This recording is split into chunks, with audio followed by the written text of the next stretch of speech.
This is one entry on a piece of broken pottery inside of a glass case that's been sitting in a London museum for the last 100 years.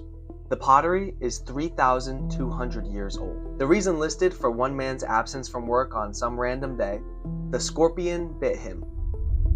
He was one of 40 men tracked for 280 consecutive days. And that piece of pottery is known as the oldest workplace attendance log in human history. And what it tells us about how its workers took time off, got paid when they were sick, and went on strike when they didn't get paid is the foundation of this entire series.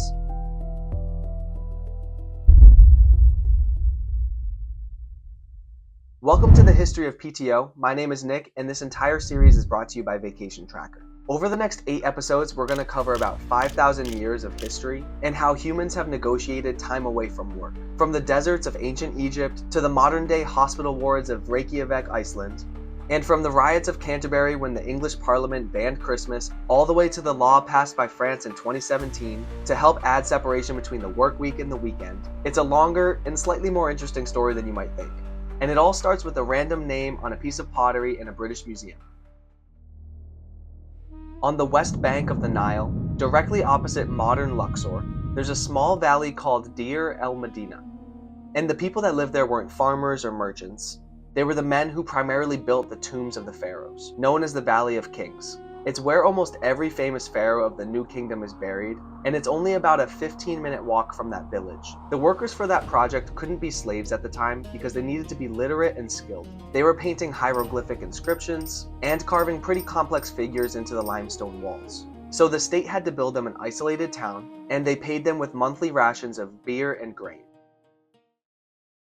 More importantly to this story, they kept records. Most of those records were written on broken pottery, and that was called Ostracon at the time. And that's just a Greek word for shell or shard. At the time, papyrus was very expensive, so broken pottery was basically like the scratch paper of the time. Of the remains from Deir El-Medina, we have some random tidbits. It includes memos, complaints, love poems, school exercises, and even court testimony as well. But what nobody expected when they were translating the Ostracon is that they would find the world's first complete workforce attendance register. If those guys had Vacation Tracker at the time, this whole pottery thing would just be a Slack thread, and probably with more emojis as well. But of course, they didn't have software, but since the Egyptian climate is so hot and dry, the pottery was able to be preserved under piles of sediment that had built up over the thousands of years. And what they found completely changed what we knew about ancient labor.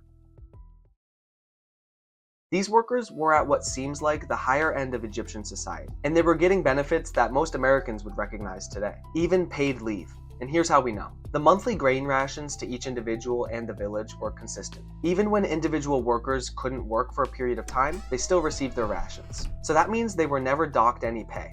And to be completely clear, this wasn't a universal Egyptian labor right. Most Egyptian workers were peasants or slaves, and they had absolutely no treatment like this. Deir El-Medina was definitely an exception. And we know this because of this special piece of Ostracon sitting in the British Museum right now. It's called Ostracon EA5634.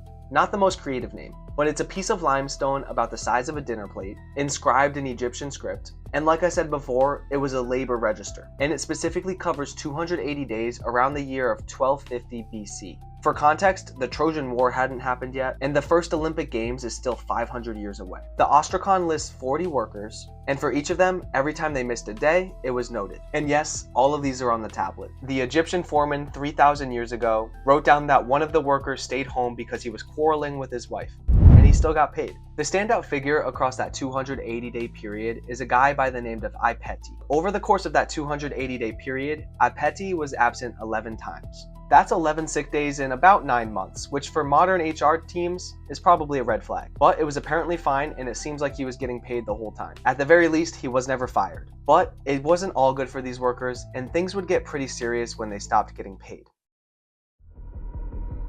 In the year 1158 BC, about 100 years after Ipetti and his 11 sick days, the village had a problem. The Egyptian state at this point was overextended. Foreign invasion, internal corruption, an administration that couldn't get their paperwork done on time. And what it meant for these skilled craftsmen in the Deir El-Medina workforce was that they weren't getting paid in their normal rations. They had families to feed, and this system wasn't working anymore. So one day, they left the Valley of Kings, leaving the Pharaoh's tomb completely unfinished. And they marched as a group to the mortuary temples of the previous pharaohs. When they got there, they sat down at the temple walls and they refused to leave until they were paid. The vizier, which was basically like the prime minister of Egypt, had to be summoned. There were negotiations, but once the grain rations were received, the workers went back to work. And that wasn't a single event only. We have records of at least 3 more over the next decade. The workers would strike, and the state would have to pay. It's an interesting foreshadowing event to the modern labor strikes that have happened in the past 100 years, because similar to any labor strike, the Egyptians didn't have an HR department, but they did have each other. There would be plenty more, but this is what is believed to be the world's first labor strike.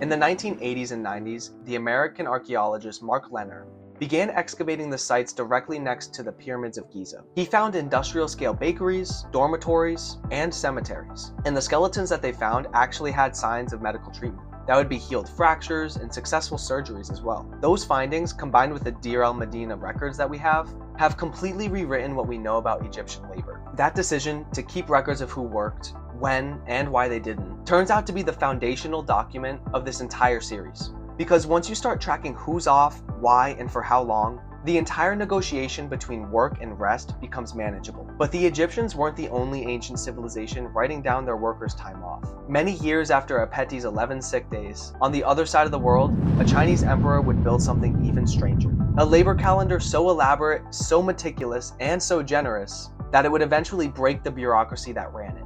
A bureaucracy that at its peak would give off more days per year than Americans get in 2026. Thanks for watching the first episode of the History of PTO brought to you by Vacation Tracker. If your team is still tracking time off on a piece of porcelain, limestone, or a spreadsheet, do better. Try Vacation Tracker and subscribe to come along for the whole journey. Next, we're heading to China.